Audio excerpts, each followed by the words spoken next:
Hi అండి అందరికీ. గుడి నుంచి ఇంటికి వచ్చేసాము.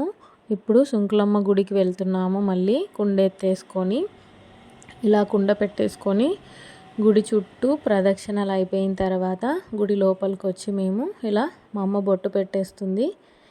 అమ్మవారికి దండ, నిమ్మకాయల దండ ఇలా అలంకరించారు చూడండి. మీరందరూ అమ్మవారికి మొక్కేసుకోండి. బేరి నారాయణ, బేరి శివమ్మ అని కనిపిస్తుంది కదా, మా తాతయ్య పేరు, మా అమ్మమ్మ పేరండి. ఈయన మా పెద్ద మామ, ఈయన మా చిన్న మామ. మా అమ్మమ్మ కూడా కనిపిస్తుంది చూడండి, శివమ్మ ఈమెనే. ఈ గుడిని మా తాతయ్య కట్టించారండి. అమ్మవారికి హారతి ఇస్తున్నారు. మీరు కూడా మొక్కేసుకోండి. మేము అందరము మొక్కేసుకున్నాము. మా వారు కూడా వచ్చి మొక్కుతారు చూడండి.